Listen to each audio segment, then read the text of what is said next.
शुरुआत बिल्कुल सामान्य थी। हम 4 दोस्त शहर की भागदौड़ से दूर एक पुराने जंगल में घूमने आए थे।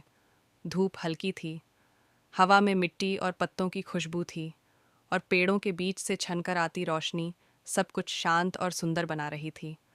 हम हंसते हुए अंदर की तरफ बढ़ रहे थे। किसी ने मजाक में कहा कि ये जंगल थोड़ा डरावना लगता है, लेकिन हमने उस बात को हंसी में उड़ा दिया। धीरे धीरे जंगल घना होता गया। पेड़ इतने ऊंचे थे कि आसमान दिखना कम हो गया। अचानक बिना किसी वजह के एक ठंडी हवा का झोंका आया, इतनी ठंडी कि जैसे किसी ने बर्फीली सांस हमारी गर्दन पर छोड़ दी हो। हम सब एक पल के लिए रुक गए। हवा थम गई, पर दिल की धड़कन थोड़ी तेज हो गई थी। मैंने पीछे मुड़कर देखा।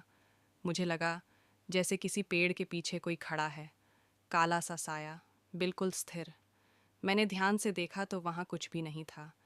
मैंने खुद को समझाया कि शायद मेरा भ्रम होगा, लेकिन उसी वक्त दूर कहीं से बहुत हल्की फुसफुसाहट की आवाज़ आई, जैसे कोई हमारा नाम लेकर बुला रहा हो, बहुत धीमे, बहुत करीब से, फिर भी दूर से। मेरे दोस्त बोले कि उन्हें कुछ सुनाई नहीं दिया, पर मुझे साफ सुनाई दिया था। हम आगे बढ़ते गए, और तभी मेरी नज़र ज़मीन पर किसी अजीब चीज़ पर पड़ी। सूखे पत्तों के बीच कुछ लोहे जैसा चमक रहा था। मैंने पत्ते हटाए तो नीचे आधा दबा हुआ एक पुराना जंग लगा दरवाज़ा था। ऐसा लग रहा था जैसे किसी तहखाने का दरवाज़ा हो, जो सालों से बंद पड़ा हो।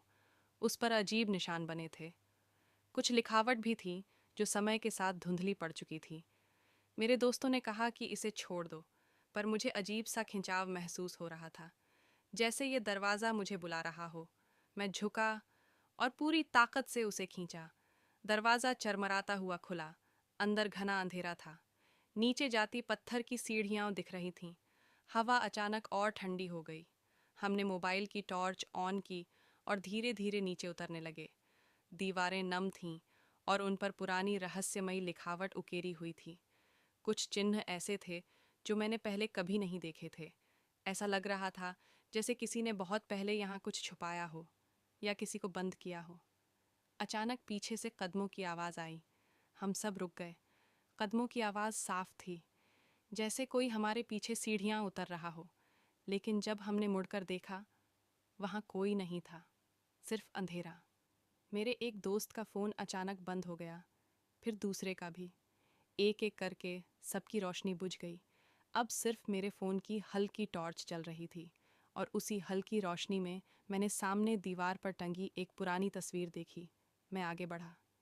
तस्वीर धूल से ढकी थी। मैंने हाथ से साफ किया, और जो देखा उससे मेरी सांस रुक गई। तस्वीर में एक छोटा बच्चा खड़ा था, उसी जंगल के सामने, और वो बच्चा मैं था, मेरे ही चेहरे के साथ। लेकिन मुझे याद नहीं था कि मैं कभी यहाँ आया हूँ। मेरे दोस्त घबराकर ऊपर भागने लगे। मैं भी मुड़कर भागना चाहता था, लेकिन मेरे पैर जैसे जम गए थे। उसी समय पीछे से फिर वही फुसफुसाहट आई, इस बार साफ। तुम लौट आए। मेरे दिल की धड़कन कानों में गूंज रही थी, और तभी मुझे अचानक एक अधूरी याद झलक की तरह दिखी। मैं छोटा था, किसी के साथ इसी जंगल में आया था, और फिर अचानक सब कुछ अंधेरे में डूब गया।